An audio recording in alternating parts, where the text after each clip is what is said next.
Evening all, welcome to part 2. Now today we're actually going to look at a particular character. This is my long-term character that I'm managing to keep alive.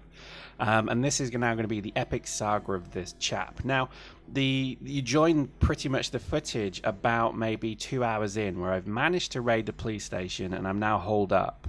This is Ralph Thompson. He's age 27. He has particularly weird vices, but he's a pretty bad cop, so he's a good shot at least. But he's pretty much, his chances of survival are pretty bad. However, he's doing alright so far. We're holed up in this little cabin right at the top of the map, and we'll show you the map in just a moment. And what you find you end up doing most of the time is you do raiding parties. So you'll actually leave your secure. Now, that's not a bad place to secure. I mean, you know, it's away from zombies. You don't generally get zombies in the extents of the map. The odd one or two. But luckily, you know, it's quite close to town, but it's also near a trailer park as well, so it does get a bit frisky with zombies from time to time. But as you'll see, I've started the map. What I would advise anybody who's going to play this game to do is go to the map, go to Project Zomboid wiki, go and find where the police station is. It's right at the other end of the town. Run straight for it. Break in, get the shotguns, get as much ammo as you can carry, get your pistols, and then kill the zombie and just get the hell out, because you need a gun pretty much to be efficient in this game. And as you can see, you know, the gun's working pretty well. Ammo is relatively plenty, but I wouldn't say in fact it's not really if I think about it. And as you can see, as soon as you fire your gun, you will attract the hordes. You do need to get away, so don't, you know, it's very true to life. You can't just shoot stuff and then get away with it. So, where we are with Ralph at the moment is he's basically looking for tools. He's looking for hammers, he's looking for saws, he's looking for fire axes, things like that, because I want to start fortifying my little, you know, one-up, I don't know, whatever you call it, shack, I guess. The shack's pretty good because it's got a wooden fence. Now, again, the mechanics of this is very good. You know, you pretty much will find that zombies can break through anything given enough time. But you can barricade. So, you know, 5 zombies at a window will break it in seconds, whereas, you know, 10 zombies at a fully barricaded window with boards will take days, you know, but they will eventually break through. They don't generally break through walls. That's one of the good things at the moment, and I would stress that the beauty of this game is that you can build additional walls. So, you know, DayZ's obviously got a particular style to it. This has the ability to actually build your own walls and plaster them and paint them. I mean, it sounds crazy, doesn't it? But, you know, it's basically you can build a fortress in this game. And we'll show you more of that, I think, later on. At the moment, I'm really just gathering supplies. I'm not sure why I'm a naked dude walking around. I seem to keep losing my clothes. I think it's because it's quite warm. That's also probably a bug. But as it stands at the moment, a lot of the challenge is about finding food.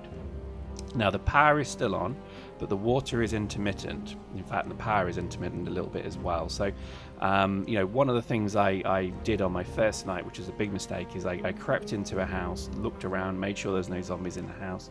Then I went to bed and I left the light on. And in the morning, I didn't wake up, because zombies ate my brain. And that's pretty much what you've got to consider. So as you can see here, you can probably see I've actually used sheets to basically block out the windows.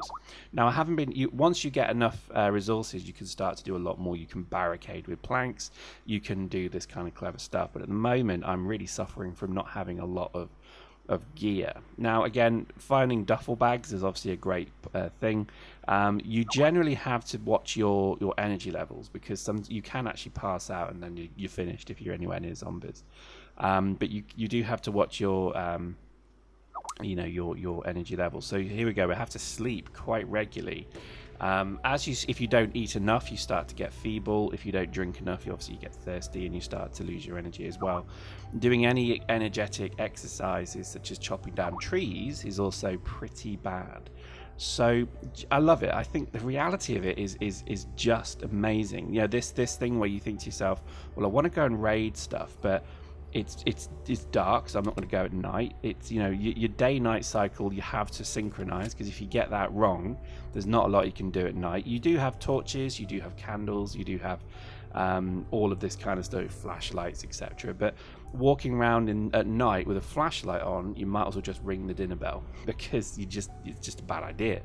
So I think generally the game has a lovely depth to it, and as you can see, got enough food, picking up things like TV dinners. Now, there are many different statistics in the game, so there's levels of happiness.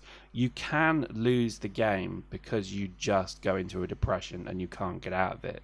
You can also get the moodies, which is where you actually become so bored you don't really want to do anything and you start to get a depression.